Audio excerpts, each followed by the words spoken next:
जन्मदिन मुबारक हो मेम साहब। Thank you uncle.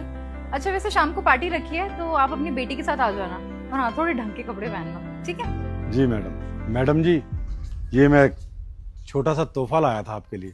घड़ी है, आपको पसंद आएगी। अंकल क्या जरूरत थी ये घड़ी लाने की?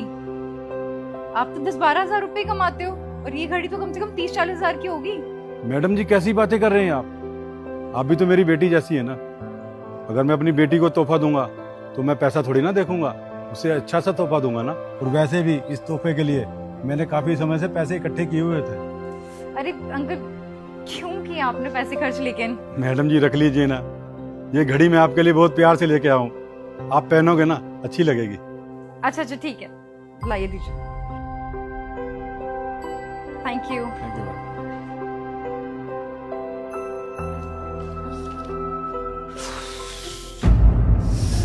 इस चौकीदार की इतनी हिम्मत कि ये मुझे तोहफा दे रहा है। हाँ, अरे इससे प्यार से 2 शब्द बात क्या कर लेती हूँ, ये तो सिर पे चढ़ के नाचने लग गया।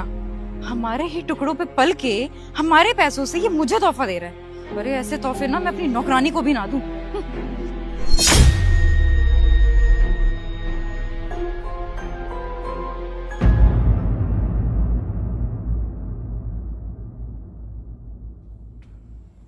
अरे ये क्या पड़ा है?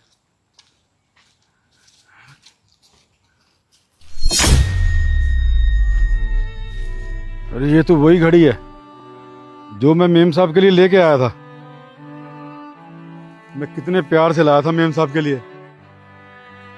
अगर मेम साहब ने घड़ी नहीं पहननी थी तो लेनी नहीं चाहिए थी। मैं एक एक पैसा जोड़ के लाया था मेम साहब के लिए ये तोहफा,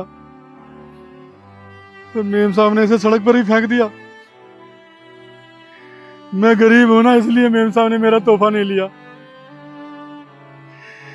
मैं मेम साहब की कितनी इज्जत करता हूँ, उन्हें अपना समझता हूँ, पर मेम साहब ने मुझे अपना नहीं समझा और मेरे छोटे से तोहफे को फेंक दिया।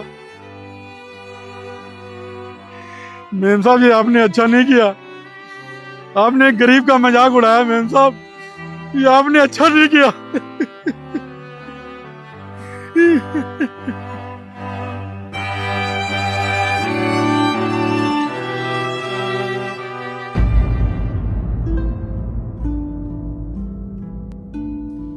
नमस्कार साहब जी।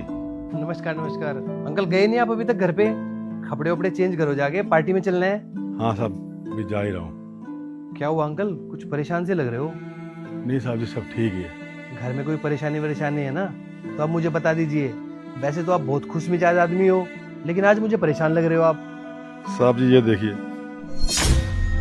साहब जी मैं कई महीनों से पैसे जोड़ रहा था मेम साहब को जन्मदिन पर तोहफा देने के लिए, और ये तोहफा मैं अपनी औकात से बढ़कर लेकर आया हूँ। लेकिन मेम साहब ने मेरे से ये तोहफा लिया और इस तोहफे को ले जाकर सड़क पर फेंक दिया। साहब उसने आपसे पहले एक गिफ्ट लिया है, उसके बाद फेंक दिया? हाँ साहब। साहब मैं मेम साहब को अपनी बेटी की तरह समझता हूँ, मैं इसीलिए उनके लिए ये तोहफा लेके आया था, पर मैं भूल गया था कि मैं तो एक मामूली सा चौकीदार हूँ। मेरी इतनी हैसियत नहीं कि मैं मेम साहब को एक तोहफा दूं। अरे नहीं नहीं अंकल, कैसी बात कर रहे हो? आपको हमेशा अपने परिवार का हिस्सा माना है हमने, और सुख हो या दुख हो हमेशा आप हमारे साथ हो। तो साहब फिर ये क्या है? अगर मेम साहब ने मेरा तोहफा नहीं लेना था तो मुझे मना कर देती, तोहफे को ले जाके सड़क पे फेंक दिया। अगर इसके ऊपर कोई गाड़ी चढ़ जाती तो मेरा तो नुकसान हो जाता ना साहब। अंकल देखो, मुझे तो नहीं लगता था कि निधि कभी ऐसा करेगी, लेकिन उसने ऐसा सच में किया है तो उसने बहुत बड़ी गलती की है। वो आपसे आके माफी मांगेगी। आप एक काम करो, जब तक आप ये वाली घड़ी पहन लो, और वो जब यहाँ से जाएगी ना तो उसको ये घड़ी दिखनी चाहिए। पर साहब ये घड़ी तो आप ही की है। अरे आप पहनो तो।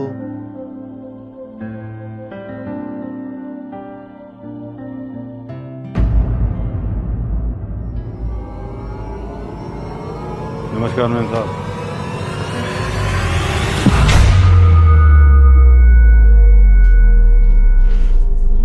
घड़ी, ये घड़ी तो धीरज की है जो मैंने उसे बर्थडे पे गिफ्ट की थी।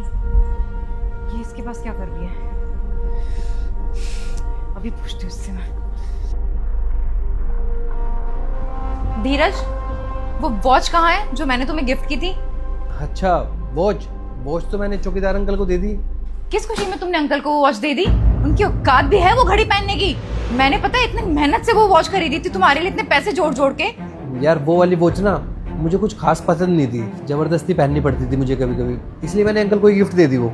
अरे पसंद नहीं थी तो तुम मुझे बता देते, हम उसे एक्सचेंज करवा लेते ना। अरे इतनी महंगी घड़ी थी वो और तुमने बिना सोचे समझे अंकल को दे दी। अरे महंगी थी तो क्या हुआ, जब पसंद ही नहीं थी तो यार जबरदस्ती पहननी पड़ती थी ना वो। अरे ठीक है यार, बात पैसों की नहीं है, लेकिन तुम ये क्यों भूल गए कि मैं कितने प्यार से लेके आई थी तुम्हारे बर्थडे के लिए। तुम उसे रख लेते कम से कम। तुम्हें ना इमोशंस और फीलिंग्स की कोई कदर नहीं है धीरज। फीलिंग्स और इमोशंस की बात तुम नहीं करो ना तो तुम्हारे लिए अच्छा होगा। ये क्या है?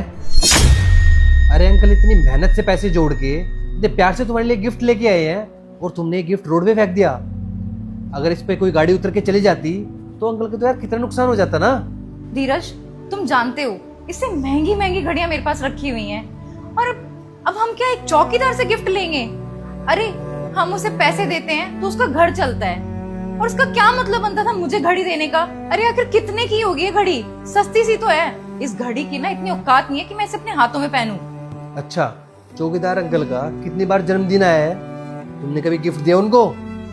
तुम्हारे लिए 3 महीने की सैलरी जोड़ के वो गिफ्ट लेके आए हैं और तुम बोल रही हो कि इस गिफ्ट की कोई औकात नहीं है। अरे औकात तो हमारी नहीं है, इतना महंगा गिफ्ट हम नहीं दे सकते किसी को। क्या हमने अपनी 3 महीने की कमाई जोड़ के किसी को गिफ्ट दिया है? कभी नहीं दिया ना। वो इसलिए कर रहे हैं ये सब क्योंकि वो तुम्हें अपनी बेटी मानते हैं। अरे 20-30 हजार रुपए हमारे लिए कोई बड़ी रकम नहीं है, लेकिन उनके लिए है। और इतने एफर्ट्स ना कोई अपना ही अपने के लिए लगाता है, किसी दूसरे के लिए नहीं। अरे रख लेती ना यार, कितने प्यार से लेके आए थे वो। अगर आज ये घड़ी पहन के तुम उनके सामने आती तो उनको कितना अच्छा लगता, कितने खुश होते वो। अगर हम किसी को खुशी नहीं दे सकते ना तो हमें किसी को दुख देने का भी कोई हक नहीं है। मुझे पता है तुम बुरी नहीं हो, लेकिन ये जो तुम्हारा एटीट्यूड है ना ये तुम्हें बुरा बनाता है। और मुझे तुम्हारे प्यार की कदर है, तुम्हारे एफर्ट्स की भी कदर है। ये जो सब हुआ है ना ये सब एक ड्रामा था, और वो घड़ी मुझे बहुत पसंद है, मैं हमेशा पहनता हूँ उसको, लेकिन तुम्हें एहसास कराना भी जरूरी था। तुम सही कह रहे हो धीरज। आज जब तुमने मेरे साथ ऐसा किया ना तो मुझे एहसास हुआ कि अपने दिए हुए गिफ्ट का कोई अपमान करे ना तो कितना बुरा लगता है। तुम एक काम करो, तुम ये घड़ी मुझे दो। आज मैं पार्टी में रेडी होकर उनकी दी हुई घड़ी पहनूंगी, और मैं उनसे माफी भी मांग लूंगी कि मैंने उनसे बदतमीजी करी। लाओ दो। और फटाफट रेडी हो जाओ, पार्टी के लिए चलते हैं। मैंने अंकल को ही बोल दिया है रेडी हो रहे हो। ठीक है।